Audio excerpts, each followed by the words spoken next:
Alright guys, this is Centipede restoration video update number 8. A lot's been done. I'm at 850 hours of labor, working 5 a.m. to 7 p.m. every day, trying to get ready for this show. All the hydraulics are in. They're all working. All the lines are in. The systems, everything's installed. The engine's installed.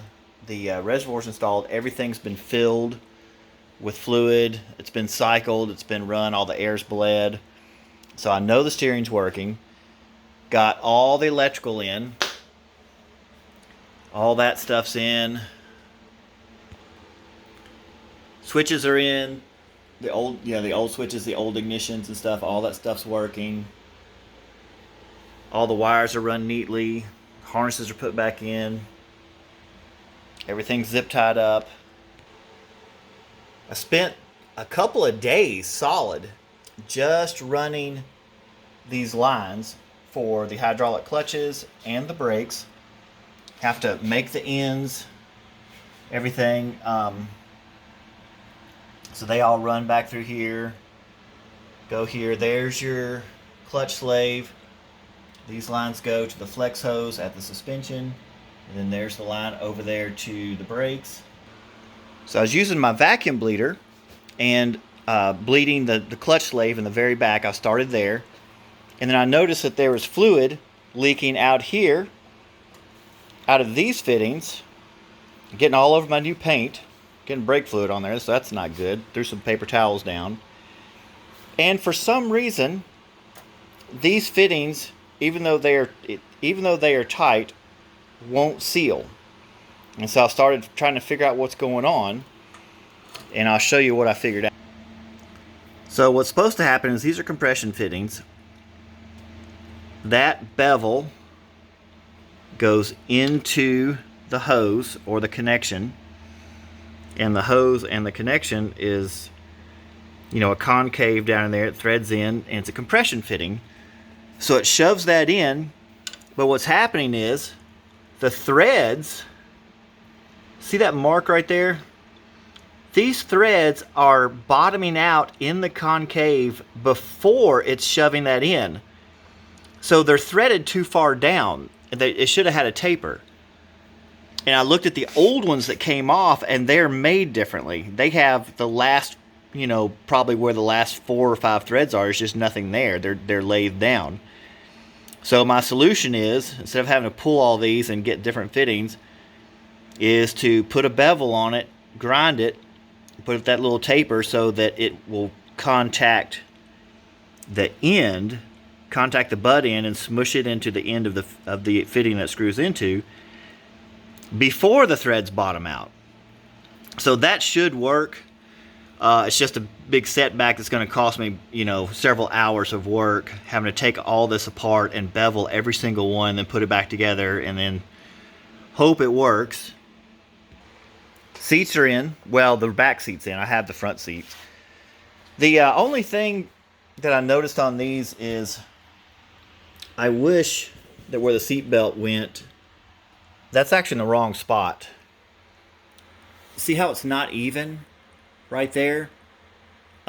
They should have been here and here, not there and there. And that one sticks out further than this one. This one's almost touching the back, and they're blind. They don't go anywhere. There's just foam in there, so there's no way to pass the seat belt through the seat and anchor it beneath the seat to the frame. So I wish he had just had to left them out. I can't use them, and they're in the wrong spot anyway, because they're not, for 3 people, there should have been even space, even space, even space. Other than that, the seats look great. So what I'll have to do is just, if you slip your hand in here, you can feel the vinyl on the back. And I've done this before, is just cut a little slit and send the seat belt out in the proper position and just go straight out the back like that instead of down. It really works better because it's, in there. Like I said, I kind of wish these weren't here at all. Here's my front seats. Pretty happy with how they turned out.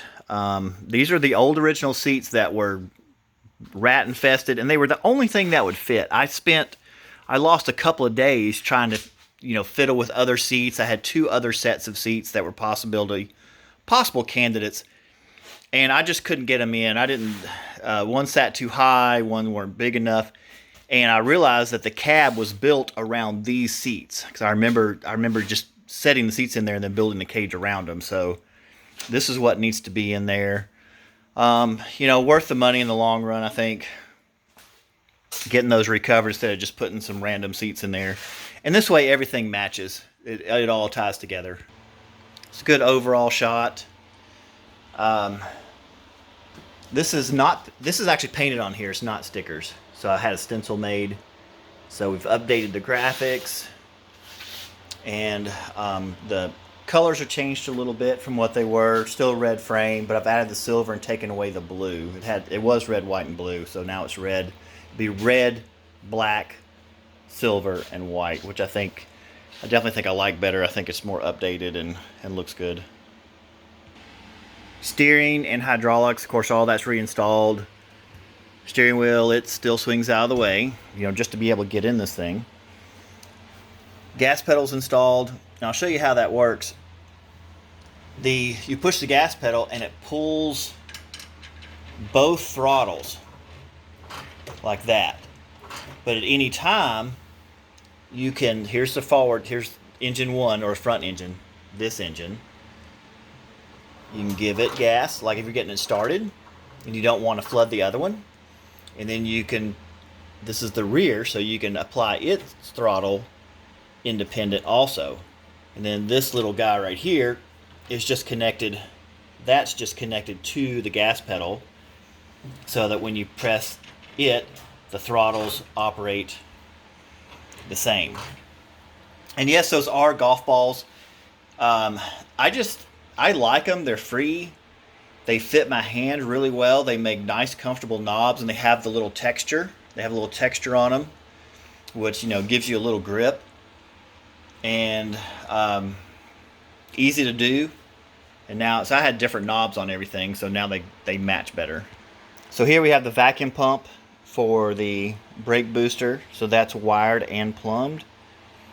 Here's the vacuum accumulator tank that holds vacuum, and then that's the shut-off switch, so when you've built enough vacuum, it just turns the pump off. And I guess that's pretty much it. I think that covers everything. I'm going to get back to work, and we'll see you guys in the next one.